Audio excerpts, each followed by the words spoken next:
tinututulan natin yan, yung palaki ng palaki na unprogrammed appropriations, no, na tinututulan din natin yan, at saka lahat pa ng yung mga lump sum, no, tinututulan natin yan. At ngayon nga na matagal na rin, ano, panahon pa yan ng ano, no, noong panahon nila Nery Colmenares, Right, talagang right. kino-question na yung confidential fund. So ngayon nga lang natin nakita talaga na talagang dapat questionin dahil hindi mapaliwanag at may notice of disallowance. At syempre, kung hindi rin naman namin nakumbinse ang liderato or kung hindi rin Yun din nagbiyak-biyak, kasi, yeah, exactly. People have to, may nagbiyak ang unity. limitations din kayo, within the, Yes. kasi ilan Uh, lang naman kayo sa Kongreso ng 300 people. I think, again, people have to yes. be fair when they say, oh, bakit ngayon? Bakit ganun? Like, it's the whole machinery, di ba? Mm-mm. There's a whole, which we'll discuss shortly po, no, when we go to the impeachment issue again. And then I want to talk about the elections. Um, Balikan po natin itong issue na to kasi obviously as progressives, Filipino progressives, particularly parang targeted kayo throughout the years, di ba? Yung mga red tagging na yan. Parang one of the, essentially, number one justifications ni Sara na magkakaroon ng confidential fund ng DepEd, which is unheard of in any democracy, is dahil daw may NPA infiltration, radicalization of the children, etc. So, ginamit talaga some would say, red tagging itong mga to. And the Supreme Court also had a ruling recently. And dito talaga na mali talaga itong red tagging nito. What do you have to say about that, Congressman? Because your people, meaning you progressives, have been particularly targeted, no, by some of these so-called confidential security intelligence funds. Yes, so wala pa siya sa DepEd, no? 2016 pa NBI, and bago 'yon, talagang meron ng mga red tagging. May mga trump up cases na, may mga sa amin nga sa Alliance of Concerned Teachers, may mga profiling, no? Kahit na mga simpleng mga teacher na leader na medyo nagkaroon ng chilling effect nga sa kanila yung ganon. No, wala silang, kumbaga, hindi nila alam na dahil member lang sila ng Alliance of Concerned Teachers, no, ginamit yon. Kaya talagang ano, no, talagang maling-mali talaga na nagkaroon ng confidential funds ang DepEd. Kasi hindi naman ito naging epektibo para ma-implement yung sinasabi nila. Parang alibay na lang nila na sabihin na kasi may mga communist diyan sa mga teachers o may mga communist diyan sa mga estudyante. So imagine mo naman yung mga grade 1, grade 2, grade 3 sa basic education, no? May mga ganon. So talagang hindi mo talaga maiisip na iisipin nila yung ganon. No, tapos para ma-justify lang nila yung confidential funds. Congressman, before I go to the issue of the blind item, I sorry, black blank item. Blank, Alam mo naman, still ako eh. Ay, ano naman, blind item na naman, blank item daw. blank item. Before going to that, yung mga mga marites ng mga DDS, I want to ask you again, from a perspective of a teacher, from an education expert person, gaano kalaking damage ng Duterte admin? Especially Sara Duterte, but it's not like the father's admin also did very well sa DepEd, di ba? Kasi kung titingnan mo yung rankings natin sa functional literacy sa World Bank, where yung PISA rankings, it's not like kahapon lang yun, resulta lang yan ng ginawa natin kahapon. Resulta yan ng isang dekada or at least taon-taon. Yes. So that means both the 6 years of Duterte administration and the two years or so of Sara Duterte's DepEd administration ay talagang next level na kapalpakan. Kasi no offense, but parang sub-Saharan Africa yung level natin, di ba? Yung sa functional literacy sa World Bank. We're like 92% level, di ba? Which is way higher than even India and Indonesia. So talagang catastrophic itong educational legacy. Can we discuss the competence part? Kasi tayong mga Pilipino parati focus tayo sa corruption eh. Corruption is horrible, it's an evil. But incompetence is also evil, right? Yes, oh, so we've been telling, no, upon the appointment, no, pag-appoint kay kay VP Sara Duterte as DepEd Secretary. Pero syempre tama ang sinabi mo, Richard, no.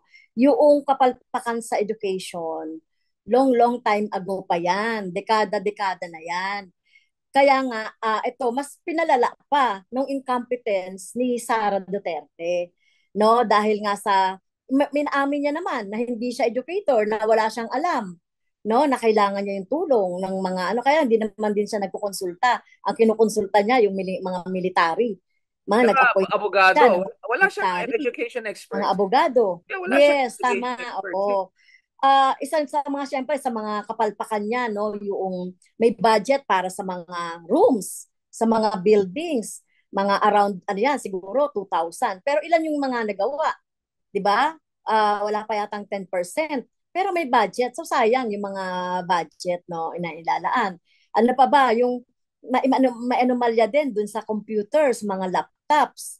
'Di ba? Sana nabigyan yung mga teachers, mga estudyante natin kasi talagang mahalaga na ngayon yung laptop unit sa ating mga estudyante kasi itong mga PISA, itong mga international na mga test, ginagamitan na yan ng computer ng laptop kaya dapat ay merong competence yung mga estudyante natin sa paggamit ng technology kung kumukuha sila ng So baka test. kaya ang baba ng grade nila, baka hindi rin sila marunong paano mag-input, no, sa computer. It's also possible, no? Yes, oo, kasi nga, siyempre, kung di sila, yung mga bata kasi, pinipick up sila at random. 'Di ba? Ang sa mga pizza test, sa mga PISA test, international test, kaya kung ang mga bata ay hindi sila bihasa doon sa computer, so dalawa ang barrier nila, no? Kung mahirap yung test at saka yung paggamit ng ano no, paggamit ng computer. May mga policy pa siya na mga nakakatawa, 'di ba? Tanggalin ang mga visual aids sa mga classroom. Classroom, yeah. Kailangan elementary na talagang mga visuals talaga ang pag-aaral ng mga bata. So, yun, malaki malaki talaga yung mga pagpapabaya. So, kailangan talaga kaya sabi nga namin, dapat educator, may competence, alam sa kalagayan ng estudyante at teachers, 'di ba? So, sa halip I mean, sa halip na i-win over niya yung mga teachers, halimbawa na kagaya namin na namumuna, 'di ba? O nagkakaroon ng mga ibang pananaw sa mga bagay-bagay sa DepEd. So dapat kinausap niya, kaya lang hindi eh. May bias na siya against doon sa mga teacher na mga nagpo-protesta, nagko-complain, ang tingin niya lahat diyan ay mga ano na, mga terorista, mga komunista. So Puro ganun yung rebelde, rebelde kaagad. mga mga rebelde, mga ganun.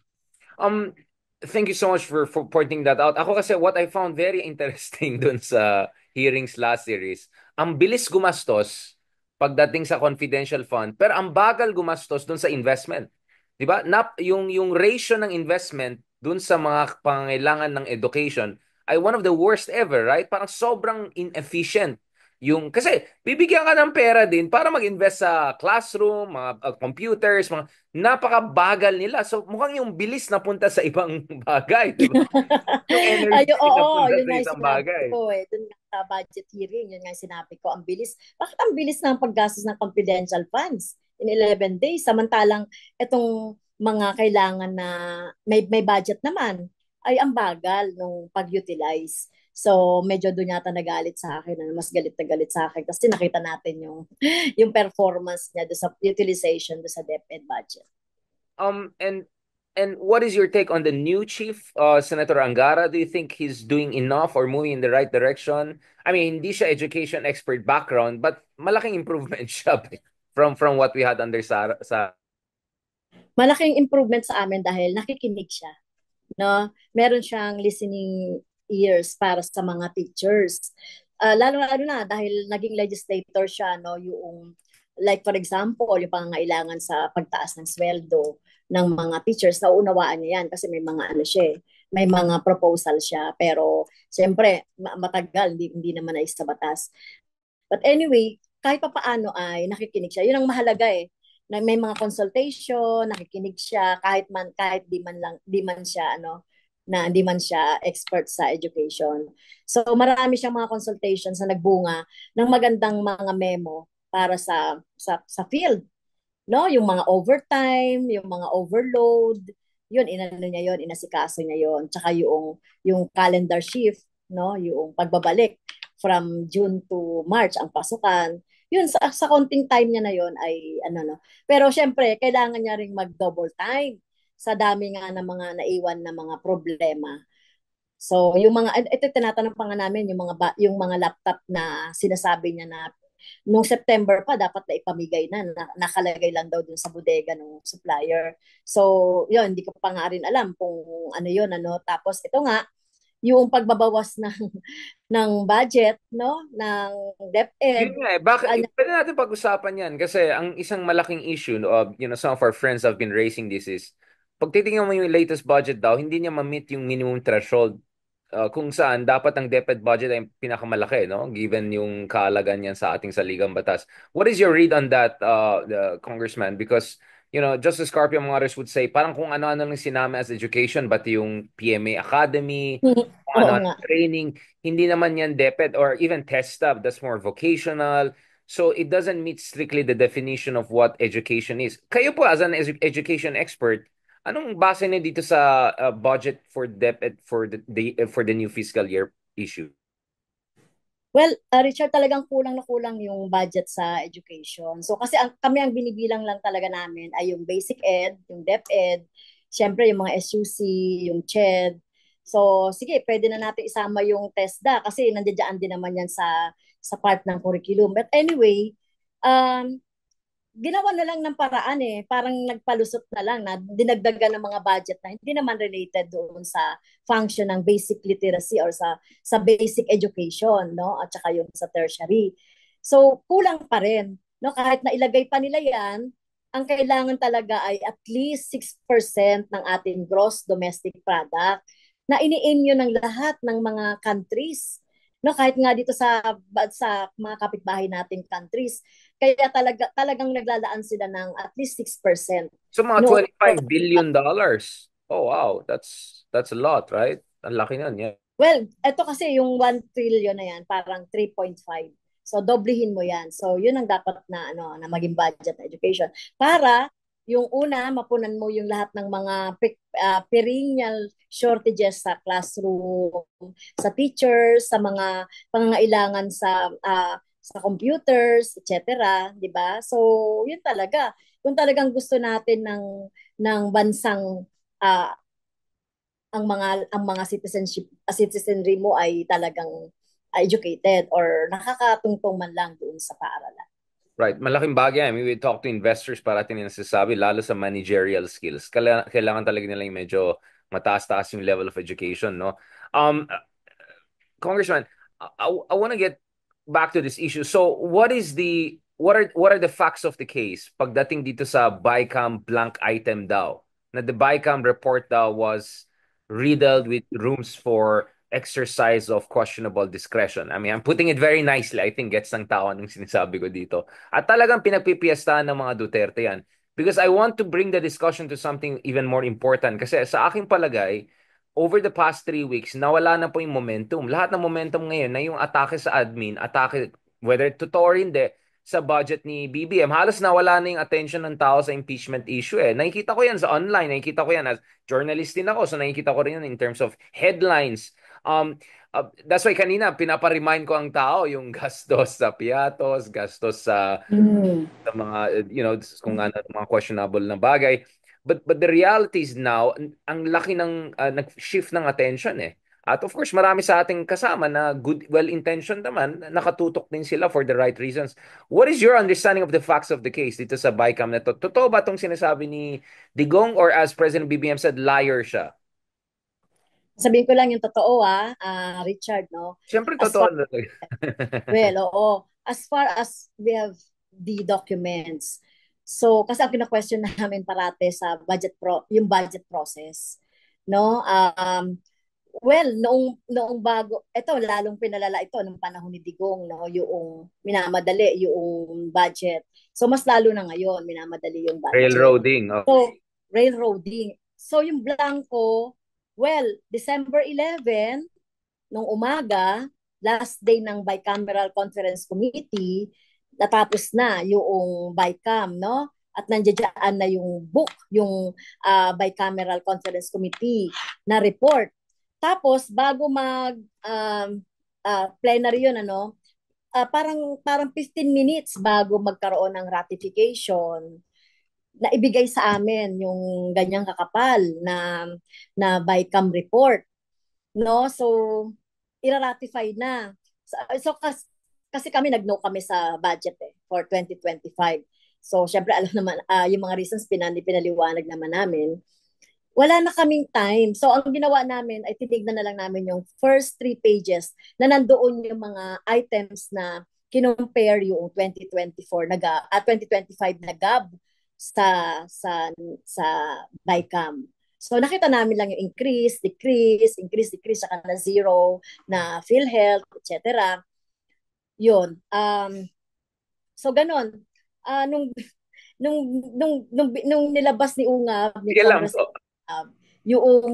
yung blanco, binalik ka namin yung natanggap namin na ano kasi hindi na namin napansin din. Sorry, hindi na namin talaga napansin. So tinignan namin, meron nga mga 14 items na So blanco. hindi fake news yung share nila, mga fake news peddler na, just kidding. Kasi pag Nick Rodriguez mga type mag-share, parang nagdududa talaga ako. Sabi, tatanin ko nga yung mga kaibigan natin na, so what Well, you're saying is, unfortunately, totoo yung meron blank yes, items, yeah. totoo yung mga blank items. Karamihan diyan ay nasa DA.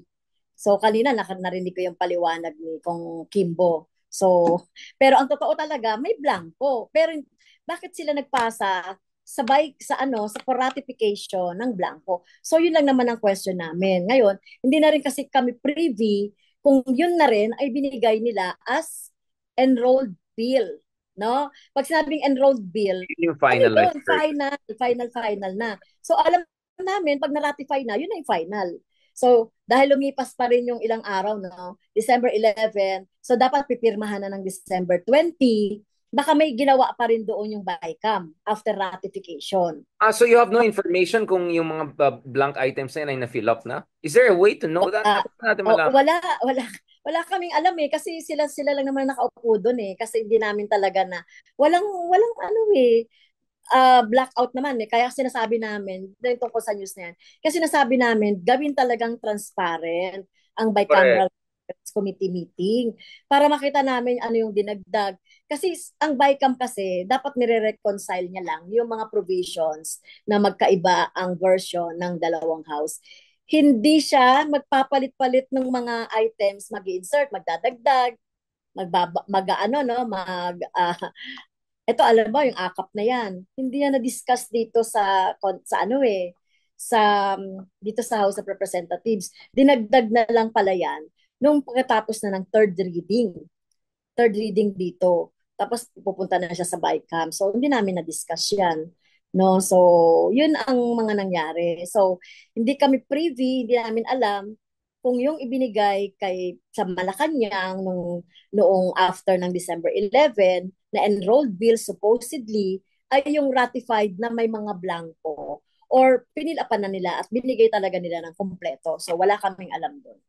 So maybe it's up also to President Marcos to clear the air, you know? All he can do is just to be transparent about it, maybe show a copy or something like that. Maybe Malacanang, PCCO, I mean, I don't know, Secretary Chavez, maybe they can have a picture of the relevant parts na sinasabi na blank item para lang wala ng issue.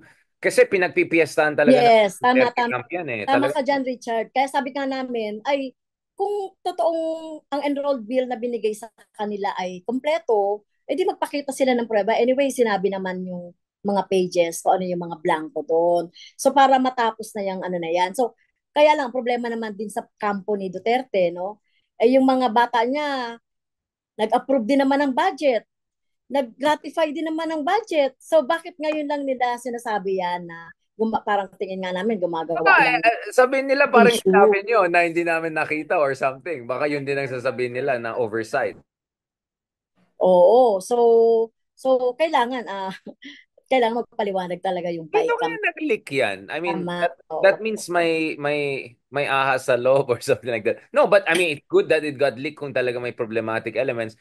Um, anong base nito sa situation ni Zaldico nung pagtanggal sa kanya? Again, you're free not to answer if it's too sensitive. Pero nasa Bicol ako nung nangyari yan. Sa ang laking issue yan nasa Bicol. And, one version of the issue is maraming discontent kasi hindi daw magandang management sa appropriations.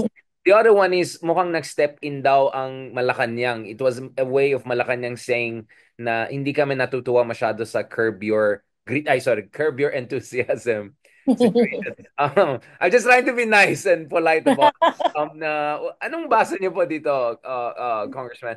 Do you think that there should be some also reshuffling? Kasi ang katotohanan po dito is talagang ang laki ng duda ng taong bayan eh. Hindi lang mga Duterte. Kumbaga, syempre, pinagpipiesta ng mga Duterte, pag-usapan natin in shortly. But I think a lot of well-meaning, legitimate people are having legitimate concerns. Even po kayo, sinasabi nyo, kailangan ng transparency. So for me, malaking damage yan. Kasi at the end of the day, even though hiwalay po ang legislatura sa executive branch, sinisisi pa rin kay BBM yan eh.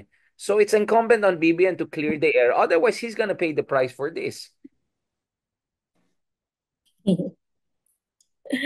Hindi ko alam ha, pero ang chismis-chismis dito, mukhang mukhang ano yata yan eh, no? Parang pang ano bang tawag doon? Kung Ilocanin may na lang. Ilocanin na lang alam para. mo yun, pag may damage, parang kumbaga pang puno doon sa damage. Ano man Yeah, tawag doon? sacrificial lamb. Sacrificial lamb. Parang oo, kung may mga damage na 'di Damage ba, kung hindi control. ka satisfy, Oo, 'di damage ba sabi nga, control. 'di Oo. ba, sub ano ba, suboptimal, hindi nasasabi Eh, si presidente, parang damage control na lang 'yon well, I para mean, damage control is better than no control, di ba? No control. Kasi yung iba, oo, ang pinalit naman, siyempre, the same din naman, wala rin naman naging problema, no? Si kung so Kimbo. cosmetic So, change pala. oo. Oo. Pero parang narinig lang namin na Richard, no, parang may mga political ano rin diyan. Of course. Again, yeah, Oo. Yung hindi mga mo sinabi kailangan mo, patulan lahat ng mga tanong. sinabi mo pero hindi ko i-confirm, yan mga naririnig ko rin. Ah, ano lang, parang yung sinasabi ni Secretary Llamas, wala akong sinasabi, pero ito po yung narinig. Yun po yung style namin dito. Wala akong sinasabi, Wala pero ko ito po yung narinig. sinasabi, pero Opo. mukhang malapit dong sa mga sinasabi mo, yung Mukhang, mga narinig. mukhang malapit na ako sa sinasabi ng ibang Ah, sinasabi. Ganun na lang. Congressman, the reason kasi I'm also asking you and pushing you on this is because I have to ask this personally, but it looks like, for instance, Senator Riza Ontiveros, parang wala daw silang nakitang ganyan blank items daw eh. Kasi syempre, there's a Senate side to this